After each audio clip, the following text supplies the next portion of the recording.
حياكم الله. تفضل يعني، يلا تفضل. مو استاذ كابتن نشأت؟ يلا تفضل. تفضل. جيت هنا يقولون خليجي 25 ما ينجح.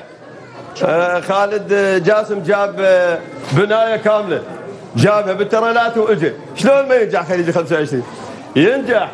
يلا تفضل، لازم ينجح. حياكم الله. الله يحييك. حياكم الله. حياك. حياك. اسمح لنا يعني شوي. حياك الله كابتن. حياك حبيبي. حياك يا عزيزي. شو الاخبار؟ حياك. باش النعم. يا مرحبا يا اخوي، اول شيء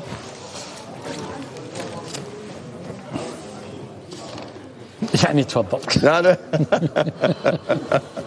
يعني تفضل. انت تدري ان هذه الكلمه يعني تفضل ضاربه ترند عندنا في قطر والخليج؟ نعم. متى دريت فيها المراحل؟ حقيقه يراسلوني كثير من الشباب. زين. مراسلات على انه هذه مركبه على كثير من المقاطع عندهم. إيه؟ وايضا في دول الخليج عموما ولا سيما في قطر، انه حتى اللي تنضرب سيارته يقول له تفضل. ايه. سياره انضربت، تفضل المرور واقف اليوم اللي يعاقبنا، تفضل. فصايره ترند عندكم. الله يحفظكم. انا سعيد اليوم حقيقي. سعيد جدا.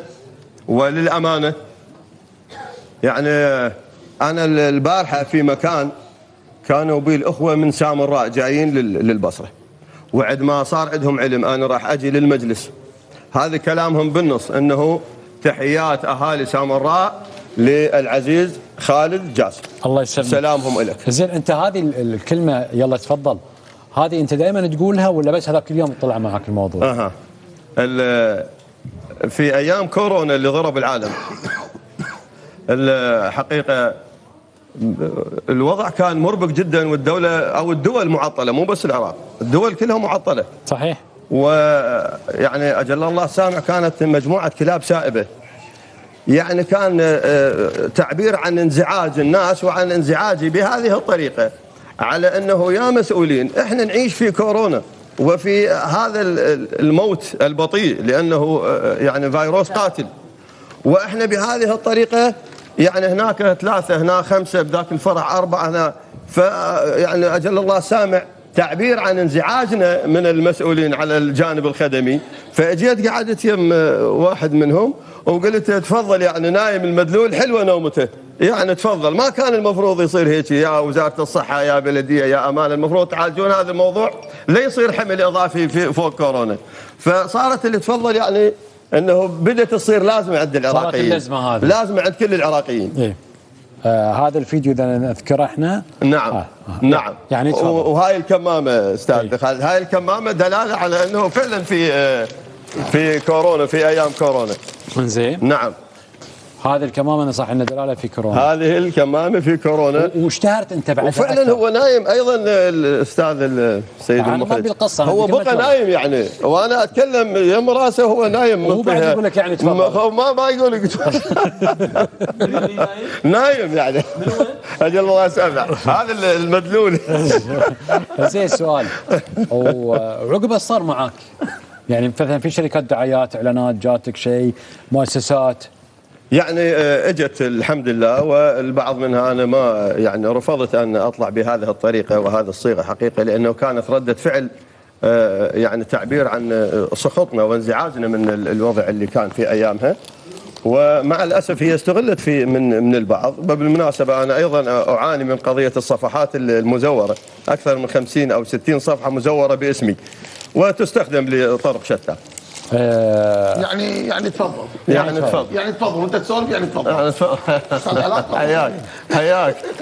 استاذ علاء كان مذيع اخبار؟ ها؟ لا، مصور. مصور اللي قاعد يصور. كان المصور معي. اسمه. فاقول له انت وياي، لانه حتى لان يضبط كاميرته على الحاله، لان كانت الكاميرا في زاويه اخرى. الله يعطيك العافيه. الله يبارك فيك.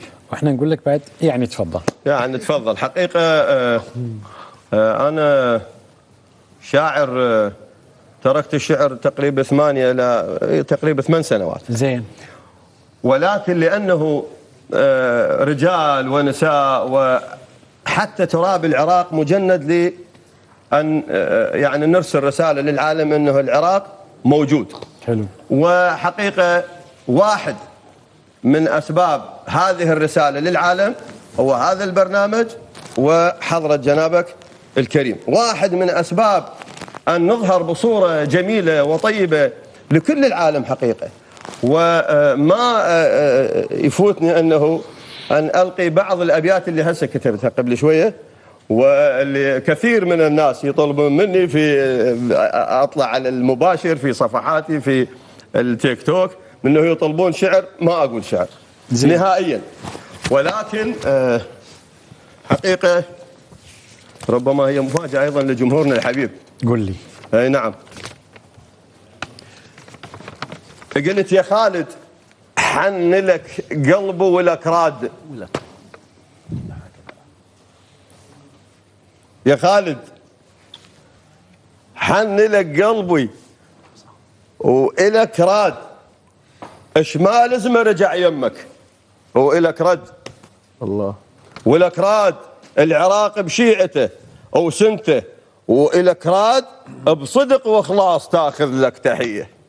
لأنه حقيقة أنا يومين صار في البصرة وفي الشارع يعني كلام للمسؤولين والمؤسسين والذين بذلوا جهود لإنجاح هذه البطولة في جانب، وجهودك في جانب آخر، لأنه من بطولة كأس العالم وهذه الجهود المضنية والجبارة التي بذلت في قطر الكريمة والحبيبة، وأن بعد 10 أيام مباشرة أن تأتي إلى العراق وتساند العراق وبهذه الجهود الجبارة، يعني أنا أدعو في أن يصنع لك تمثال في البصرة حقيقة. شكرا لك. شكرا طبعا. الله يرعاك.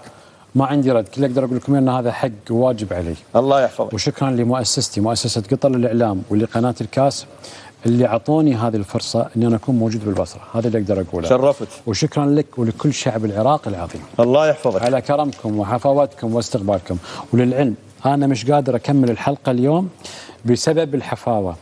بدون اي مبالغه حاولنا نسوي خطه وطريقه معينه للاستقبال، يعني كل شوي نستقبل من الجمهور قاعد يجينا اعداد كبيره، انا اقدر اقول عدد كبير جدا، والعدد الكبير جدا في هذه الحفاوه اللي تشوفونها انتم قدامكم، وانا اتعمد اني اطلعها على الهواء عشان ارويكم ان الشعب العراقي مش محتاج منا شيء.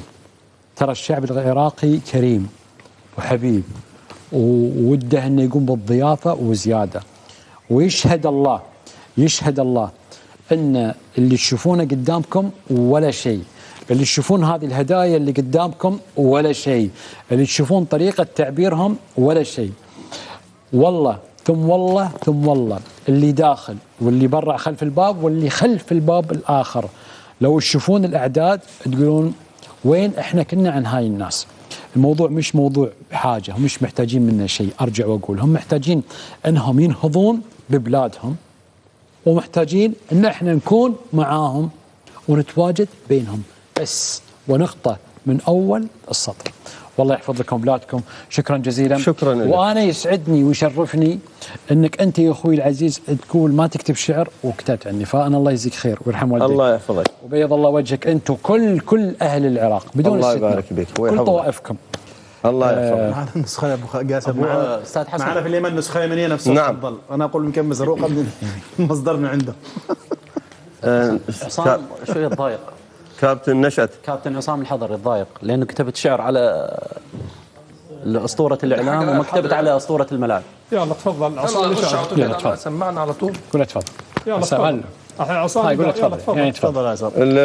يعني انا مقل بالنسبه لمتابعتي لكره القدم حقيقه، ولكن تاريخ وبصمه كابتن عصام الحضري، تاريخ اسطوره وبصمه واسطوره. ولكن مع هذا خش في الشعر بتاعنا. مع هذا ايضا اكو بصمه للشعر لا تقال الا لخالد جاسم، وفي المناسبات الاخرى تقال لغير خالد. طلعت منها شكرا لك يا عزيزي. شكرا الله يرحمه. جبت لنفسك يا عصام. لا شيء تشرفه مؤتمر نروح وياكم نفتح معاكم